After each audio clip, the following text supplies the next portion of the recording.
Olá, hoje eu quero introduzir você num universo totalmente diferente. Você já ouviu falar da ontoteologia, ou seja, o estudo da nossa existência a partir da origem de Deus? Bom, isso é um fato inusitado e talvez seja uma das perguntas mais contundentes de toda a humanidade, ou seja, quem eu sou e quem é você? Nós respondemos essa pergunta, esse questionamento de várias maneiras, falando do que nós fazemos, falando do que nós temos, mas infelizmente nós esquecemos de descrever quem nós somos na nossa essência. Bom, eu quero começar esse momento falando um pouco sobre a minha história. A minha história é um pouco divertida, um pouco diferenciada. Eu, na verdade, nasci num ambiente totalmente diferente. Ou seja, eu nasci dentro de uma periferia, numa casa onde nós já tínhamos vários vizinhos, mas o meu pai insistia em ter uma mini chácara, onde nós tínhamos galinha, nós tínhamos cachorro, nós tínhamos gato, nós tínhamos vaca, nós tínhamos cabra, nós tínhamos cavalo, enfim, nós tínhamos uma infinidade de animais. E saiba de uma coisa, ali o problema com identidade já havia começado, porque o nosso cachorro, ele vivia dentro do galinheiro da galinha, enquanto o nosso galo, de tão bravo, era amarrado pela corrente na casa do cão, na casa do cachorro. Então imagine como isso era louco para todos nós. E eu fui criado dentro de uma visão muito conservadora e por conta da nossa vida muito modesta, muito paupérrima, nós não tínhamos inclusive televisão em casa. Então a minha única saída era ler livros e eu li praticamente todos os livros da biblioteca da minha escola. E aí começaram os problemas a acontecerem dentro de casa, porque, na verdade, todas as pessoas que eram preparadas para o trabalho braçal agora tinham um pequeno intelectual sentado à mesa, sempre com livros, que ao invés de pedir carrinhos nos dias das crianças, acabava pedindo livros de presente. E eu sempre fui taxado como alguém muito estranho. Os meus irmãos às vezes passavam pela mesa e diziam: mãe, a senhora não está percebendo? Esse menino, ele tem problema. E óbvio que a minha mãe respondia: você não sabe que filho de gente velha já nasce com problema? Bom, deixa eu explicar isso para você. Hoje, uma mulher de 65, de 70 anos é uma jovem senhora, graças a toda a estética. Hoje nós já estamos falando em quarta idade, dada a evolução da medicina. Entretanto, naquela época, com 30 anos, casada, já se mudava inclusive a forma de se vestir e a postura. E estar grávida aos 44 anos, como a minha mãe ficou de mim, sendo que a minha idade de diferença dos meus irmãos é gritante. Minha irmã mais velha vem com 65 anos, a minha outra irmã do meio tem 63 e o meu outro irmão tem 61. E depois veio eu com 43 anos. Ou seja, nós temos praticamente 20 anos de diferença. Considerando que uma geração muda a cada 4 anos, é óbvio que você pode ver o distanciamento de mentalidade que eu tinha dados meus irmãos. Minha mãe foi ao médico pensando que estava na passagem da idade, a dita menopausa, já sentindo os calorões do climatério quando descobriu que na verdade estava grávida. O médico olhou para ela e disse: dona Cléria, a senhora volta daqui a 9 meses porque nós vamos tirar a menopausa da senhora. E está aqui vos falando hoje a menopausa que cresceu e hoje pode compartilhar um pouco da sua história. Mas o fato é que eu cresci num ambiente totalmente hostil, que me olhava de uma forma totalmente diferenciada, porque eu não me enquadrava naquele ambiente. Imagine só que nós não tínhamos copos de vidro, então nós bebíamos tudo em uma caneca daquelas plásticas, mas eu descobri que uma determinada marca de extrato de tomate fazia os extratos de tomate num copo de vidro. Então, quando isso foi descoberto, eu disse: mãe, nós precisamos fazer uma coleção de copos aqui para casa. Naquela época não existia aqueles jogos americanos em que nós colocamos na mesa, mas mesmo assim eu sempre colocava um pano de louça debaixo do meu prato. E nós, na verdade, não tínhamos talheres, a gente comia com colher apenas, mas o primeiro faqueiro entrou lá em casa porque eu pedi que o faqueiro entrasse. Na verdade, eu era um lord inglês, educado na Suíça, morando dentro de uma chácara de periferia. Vamos combinar que realmente para os meus irmãos e para os meus pais não foi absolutamente nada fácil lidar com aquela criança prodígio que estava nascendo no meio deles. Então eu fui muito taxado de exibido, eu fui muito taxado de diferente, eu fui muito taxado de estranho e por conta disso muitas palavras negativas elas foram impressas na minha alma durante todo o meu processo de desenvolvimento.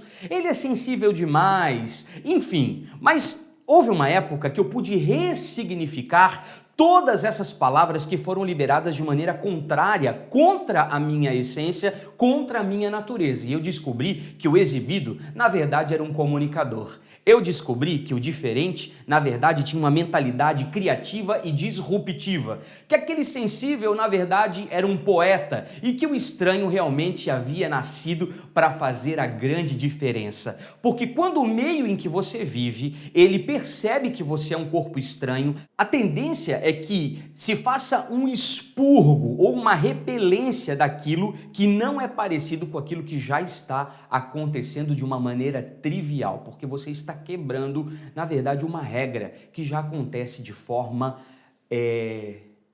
intencional há muitos anos, por conta do legado que se recebeu de herança após herança, de geração após geração dos seus antecedentes. E quando você nasce de uma maneira diferente, obviamente todos vão te enxergar como algo que não estava preparado ou não estava pronto para chegar naquele ambiente. É o que nós chamamos da ovelha negra da família ou daquelas pessoas que realmente elas não têm muito a ver com aquilo que está acontecendo ao seu derredor, as circunstâncias e o ambiente em que ela está sendo formada. Mas nós vamos nos desvinculando da nossa verdadeira essência à medida que essas palavras negativas elas vão encontrando lugar na nossa trilha mental, ou seja, elas vão gerando muitos bloqueios, muitas travas que prejudicam o seu desenvolvimento a partir dos anos, porque elas matam justamente aquilo que você foi construído na eternidade para desenvolver. Nós somos um ser tricotômico, nós somos feitos de corpo, aqui dentro tem uma alma que se comunica com você e além da alma nós temos algo que transcende, que se chama o espírito. Nós conhecemos muito do corpo, nós conhecemos muito pouco sobre a alma, até porque a psicologia é uma ciência recente, talvez 1,5 a 2 séculos. Agora, sobre o espírito, é algo que nós estamos aprendendo a lidar agora, embora a Bíblia já tenha milhares e milhares de anos. Agora, o que eu gostaria que você entendesse é que a nossa essência, a descoberta da nossa verdadeira identidade, da nossa identidade genuína em Deus, na origem, ela precisa acontecer através da transcendência do ser. Ou seja, você vai ter que entender que você por dentro é alguém diferente do que você é por fora. Talvez as pessoas te taxaram de muitas coisas, mas aqui dentro vive alguém que precisa vir para fora. É o que eu chamo de fator Tabor. Jesus, no Monte Tabor, ele acabou rasgando o seu corpo, rasgando a sua carne, para que então o seu espírito pudesse ser dilatado e ele mostrar o seu corpo glorificado para todos aqueles que estavam ali. Ou seja, até aquele presente momento, as pessoas que estavam ao seu derredor o conheciam como Jesus, o filho prodígio de Maria e José, o Nazareno, o Galileu. Mas no momento em que ele se abriu e ele se mostrou diante de Moisés representando a lei e de Elias representando os profetas, ele ali revelou a sua verdadeira natureza no Espírito como o Messias, o Filho do Deus vivo que estava encarnado e veio para a salvação de toda a humanidade. É por isso que o apóstolo Paulo ele coloca tudo exatamente na sua linha de perfeição. Ele diz: apresenteis primeiramente o vosso espírito, alma e corpo de maneira irrepreensível diante de Deus. Você já parou para pensar sobre isso? Nós cultuamos tanto o nosso corpo, nós tratamos tanto do desenvolvimento da nossa alma, mas o nosso espírito acaba sendo um ambiente inexplorável e desconhecido, e é justamente nele que mora, que reside a nossa verdadeira essência. Cabe a nós agora pensarmos se nós não somos um espírito que habita num corpo e que tem uma alma como uma tecla SAP de tradução das questões espirituais para o mundo físico e das questões do mundo físico para o reino espiritual.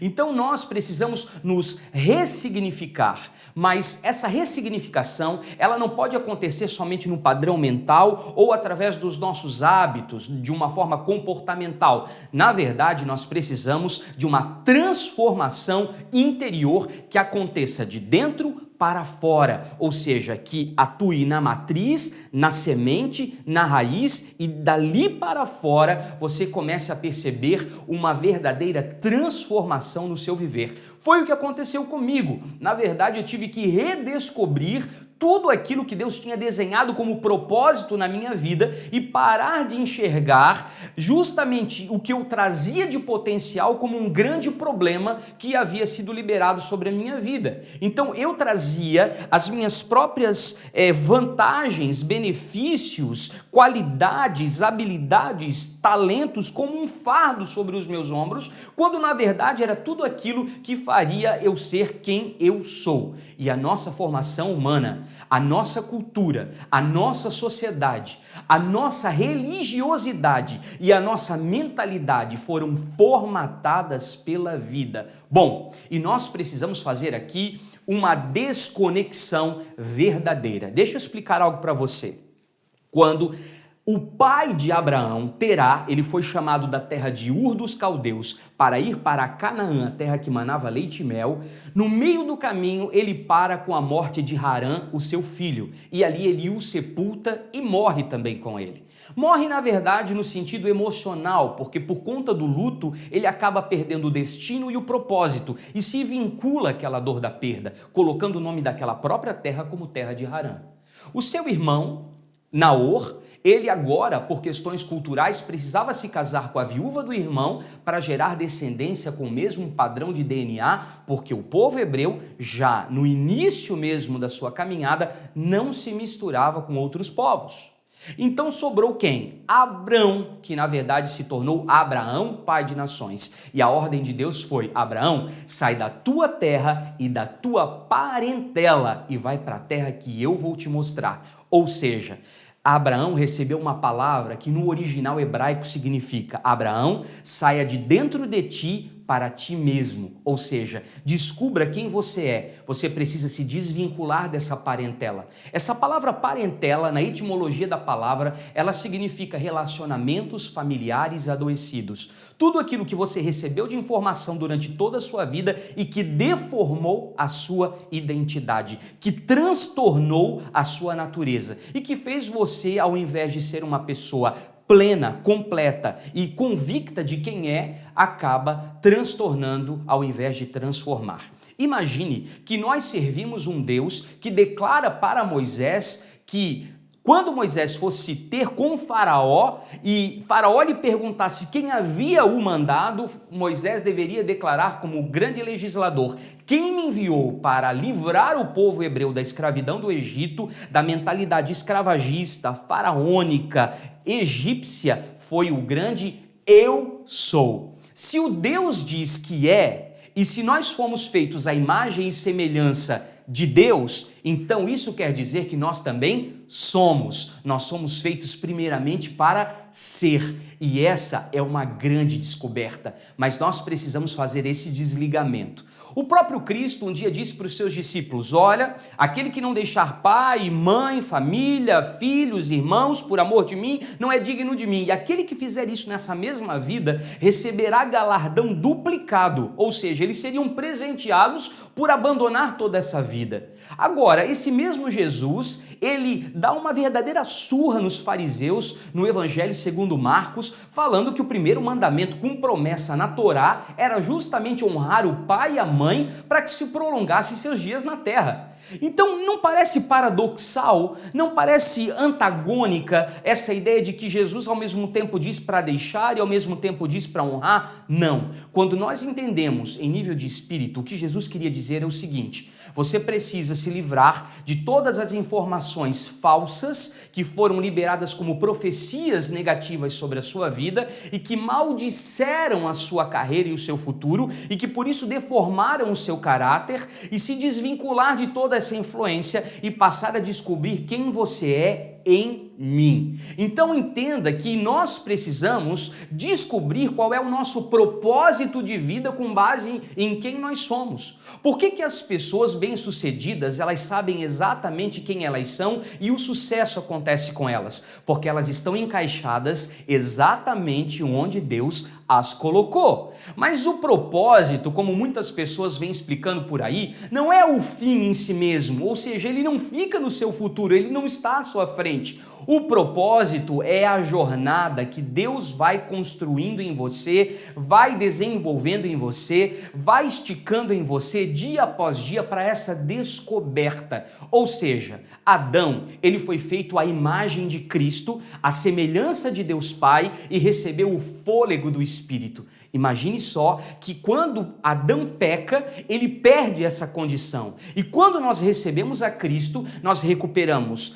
a imagem do Filho, a semelhança do Pai e o fôlego do Espírito. E é aí que a verdadeira essência da nossa vida acaba vindo para fora. E aí você passa a entender que o propósito é justamente esse processo de descoberta da sua verdadeira origem. Enquanto Noé estava fabricando a grande arca, que seria a salvação de toda aquela população, e infelizmente salvou apenas a sua família e um casal de cada animal, para que se repovoasse a terra com uma nova dinastia, Noé estava sendo desenvolvido, ou seja, enquanto Noé fazia a arca, Deus fazia Noé. Enquanto você busca a sua origem, Deus revela quem você é nele. Então você precisa recuperar de forma emergencial a sua identidade genuína aonde? Em Deus, porque senão não vai acontecer uma transformação de natureza. E esse era o bate-papo que Jesus fez com Nicodemos, falando sobre o novo nascimento, dizendo que ele deveria nascer da água e do Espírito, ou seja, da palavra em movimento e do Espírito. Isso vem de uma palavra chamada metamorfos, ou seja, é um processo de metamorfose onde você é transformado na sua natureza e na sua condição. Existe uma palavra liberada para esse tempo, na eternidade, ecoando no reino do Espírito, esperando você se encaixar nela para que você cumpra aquilo que você foi programado e foi chamado e destinado para ser. E enquanto você não encontrar esse lugar, você vai bater de porta em porta, você vai dar murro em ponta de faca, você vai procurar saídas e não vai encontrar. Sabe aquele tipo de pessoas que já começaram 300 faculdades, 50 cursos, inúmeras possibilidades de trabalho, inúmeras oportunidades de serviço e não se encontram em absolutamente nada? É porque a sua origem não está clara. Elas precisam voltar para esse lugar e encarnar a palavra que Deus liberou a seu respeito. Assim como Cristo, ele era a palavra que se encarnou, nós precisamos agora nos encarnar na palavra. Entenda uma coisa, Efésios, no capítulo 1, descrito pelo apóstolo Paulo como uma carta aos Efésios, ele diz que nós fomos eleitos nele antes da fundação do mundo, ou seja, você já havia sido eleito no coração de Deus antes que o mundo fosse criado. João, o Batista, ele era o último de uma dinastia levítica e precisava levar adiante a sua carreira vocacional como sacerdote dentro do templo. Entretanto, por questões políticas, Zacarias, seu pai, havia sido retirado desse ambiente, mas ele era o último da sua espécie e da sua dinastia levítica, porque depois vem Cristo. E na era de Cristo, nós passamos a não mais viver segundo a era levítica, mas agora segundo a ordem, segundo o fator Melquisedeque. Mas entenda uma coisa, ele deixa o éfode, ou seja, as roupas talares, ele deixa o urim, o tumim, a mitra, as roupas sacerdotais, o templo e tudo aquilo que a vida levítica poderia lhe oferecer, e ele vai para onde? Para o deserto. E no deserto, ele se veste com pelos de camelo, ele come mel silvestres ou mel de tâmaras e gafanhotos, ou seja, ele come alfarrobas, e lá ele começa a pregar arrependimento.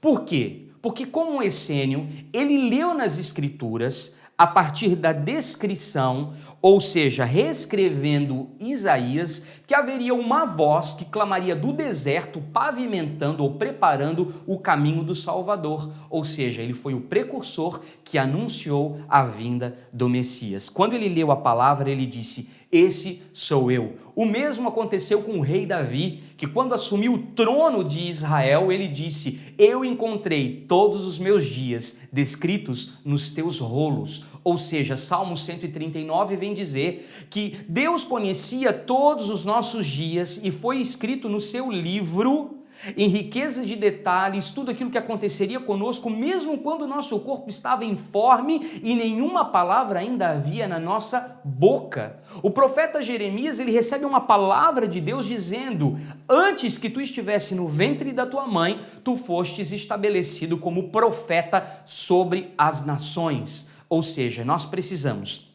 abandonar a linha do Cronos, do nosso relógio cronológico, da nossa rotina, acessar um lugar na eternidade, um lugar transcendental, no coração de Deus, no Éden de Deus, e descobrir quem nós somos verdadeiramente. Porque foi isso que aconteceu com o apóstolo Pedro. Quando Jesus pergunta, ele faz a inquisição àqueles discípulos: o que estão dizendo a meu respeito? Uns dizem que tu és Elias, outros dizem que tu és mais um profeta, outros dizem que tu és, inclusive, João Batista, enfim. Jesus pergunta para eles: e vocês? Quem vocês dizem que eu sou? E Pedro diz: tu és o Cristo, o Filho do Deus vivo. Ou seja, ele tem uma revelação do Messias. E Jesus olha para Pedro e diz: Pedro, não foi carne e sangue quem te revelou, mas o meu Pai que está nos céus. Naquele momento, Pedro, ele abandonou o Cronos, ele ultrapassou um lugar chamado Kairos, ele entrou num lugar no tempo chamado Aion, e ele adentrou o que nós chamamos de Olam, ou seja, além das eras. Ele entrou na eternidade, e nesse ambiente ele pôde entender quem ele era. Se você ler Mateus capítulo 16 e versículo 16, você vai ver que Jesus começa chamando Pedro de Simão Bar Jonas, Simão, filho de Jonas, dando a sua filiação natural. Depois ele chama de Simão Pedro, porque Pedro estava no processo de descoberta. E enfim, ao final desse texto, ele chama Pedro de pedra, ou de Petros, ou de cascalho. Ou seja, você faz parte de mim, que sou a rocha viva, e agora eu posso fundamentar algo concreto sobre você. Então nós precisamos descobrir quem nós somos, porque se nós quisermos construir algo concreto sobre as nossas vidas, nós precisamos ter convicção da nossa essência e da nossa natureza, ou seja, descobrirmos a nossa verdadeira identidade. E nós precisamos entender que a única forma de nós descobrirmos a nossa verdadeira identidade é a partir da pessoa de Cristo. Ele é o caminho, a verdade e a vida, e ninguém vai ao Pai se não for por meio dele. Ele é o lugar que nós precisamos encontrar de acesso para a eternidade, onde nós vamos nos descobrir no coração do Pai, no centro de Deus. Quando Adão cai no Éden, Deus chama Adão pelo nome. E vamos combinar, você acha que Deus, na sua onisciência, ele não sabia onde Adão estava escondido?